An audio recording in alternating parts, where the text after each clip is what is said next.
दोस्तों जर्मनी से भारत होली खेलने आई एक खूबसूरत करोड़पति महिला। लेकिन दोस्तों भारत के लोगों ने उसके साथ कुछ ऐसा किया जिसकी वो बेचारी कभी अपने जीवन में कल्पना नहीं की थी। दोस्तों मैं आपको बता दूं ना कि जर्मनी की रहने वाली एक बहुत ही खूबसूरत महिला थी जिसका नाम सोफिया था। दोस्तों सोफिया भारत के रंगीन त्योहार होली को मनाने भारत आई हुई थी। दोस्तों वो जर्मनी से फ्लाइट पकड़कर भारत के इंदिरा गांधी हवाई अड्डे पर पहुंच जाती है।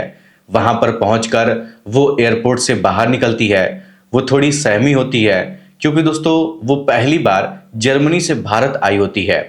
फिर दोस्तों जब वो महिला एयरपोर्ट से बाहर आती है तो दोस्तों तभी एक टैक्सी ड्राइवर उसके पास आकर खड़ा हो जाता है और उससे बोलता है कि मैडम आपको कहाँ जाना है।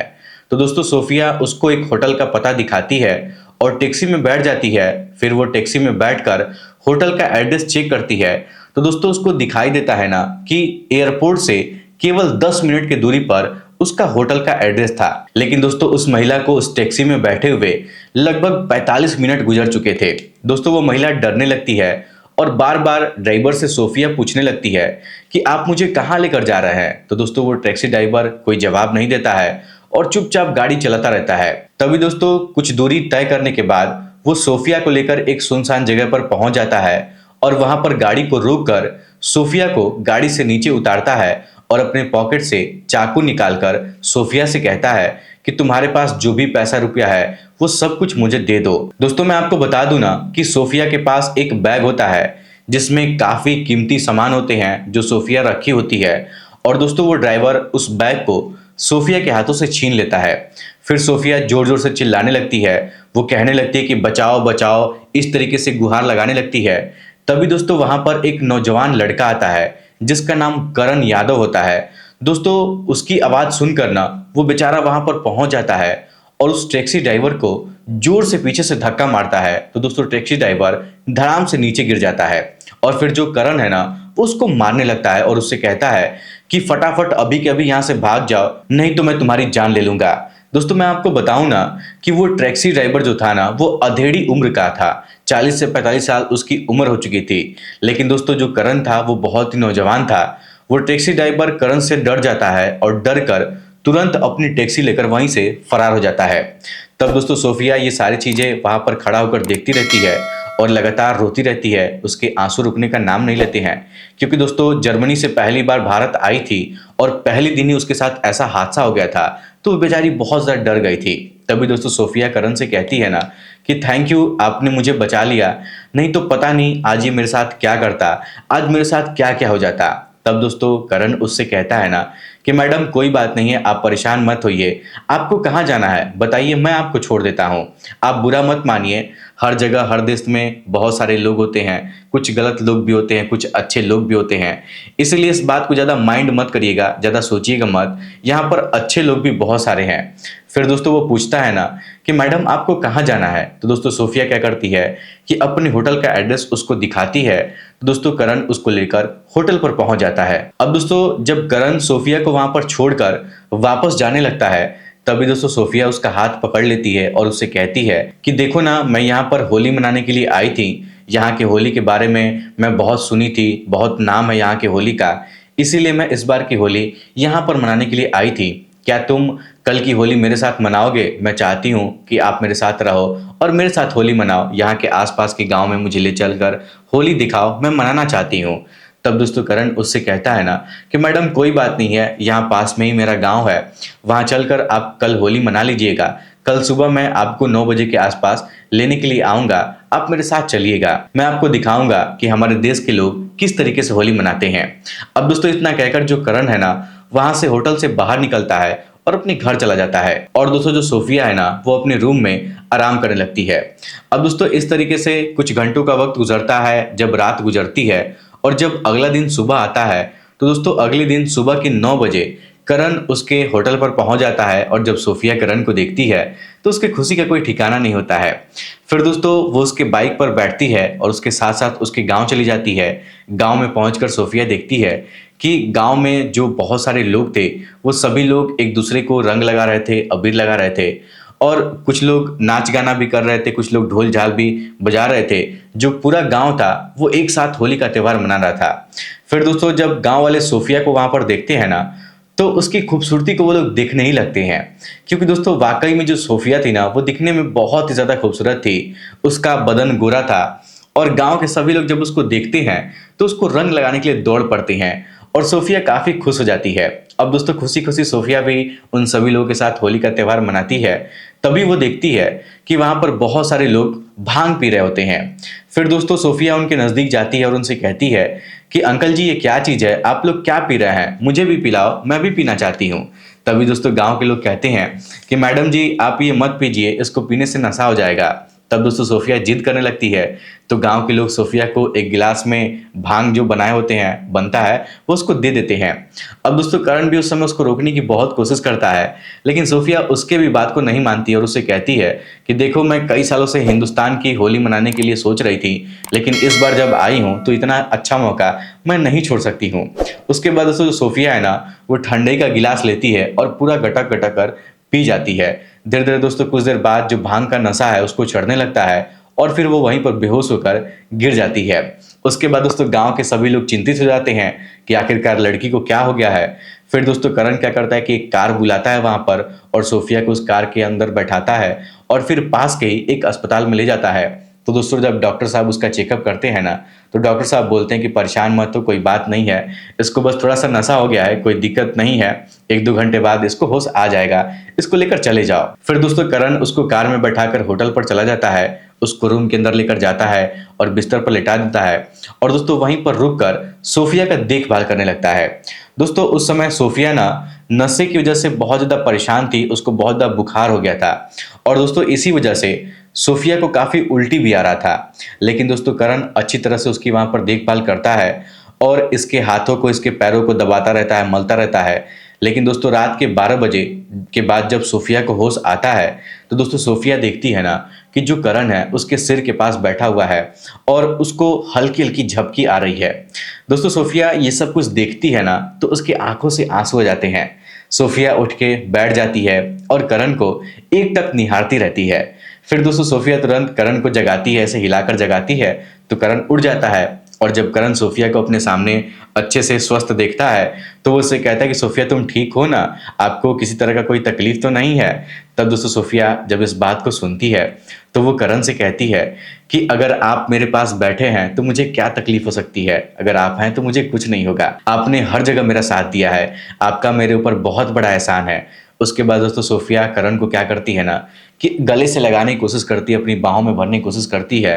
तो दोस्तों करण कहता है कि कोई बात नहीं है, ये तो मेरा फर्ज है, कोई भी व्यक्ति अगर बाहरी विदेशी व्यक्ति हिंदुस्तान में आता है तो हम हिंदुस्तानियों का ये फर्ज है कि हम लोग उसकी मदद करें। मैंने वही किया जो मुझे अच्छा लगा, मैं कोई बड़ा काम नहीं किया हूँ। लेकिन दोस्तों सोफिया को ये बहुत बड़ा काम लग रहा था कि वो उसकी इतनी केयर कर रहा था। दोस्तों वो करण की तरफ एकदम से आकर्षित होने लगती है और सोफिया को ऐसा लग रहा था ना कि करण से अच्छा इंसान इस दुनिया में उसको मिल ही नहीं सकता है, उससे बेहतर इंसान उसके जीवन में कोई हो ही नहीं सकता है। फिर दोस्तों वो करण से शादी करने के बारे में सोचने लगती है। तभी दोस्तों वो करण से कहती है ना कि आप एक काम करिए, आप आराम से बिस्तर पर आकर सो जाइए, रात बहुत ज़्यादा हो रही है। तो दोस्तों बिस्तर पर सोने से करण मना कर देता है और कहता है कि मैडम मैं यहीं पर ठीक हूँ, आप आराम से सो जाइए, बस 1-2 घंटे की बात है, फिर सुबह हो जाएगी, मैं उसके बाद घर चला जाऊंगा। लेकिन दोस्तों सोफिया जिद करने लगती है और उसके हाथों को पकड़ती है, खींचकर उसको अपने बिस्तर पर लेकर आती है, उसको लेटाती है और फिर उसको अपनी बाहों में भरकर उसको चूमने लगती है, उसको किस करने लगती है। दोस्तों करण ये सारी चीजें देखता है ना तो सोफिया को रोकने लगता है, रोकने की बहुत कोशिश करता है, लेकिन दोस्तों सोफिया रुकती नहीं है, वो अपने काबू में ही नहीं रहती है और दोस्तों करण को अपनी बाहों में भरकर काफी देर तक उससे प्यार करने लगती है।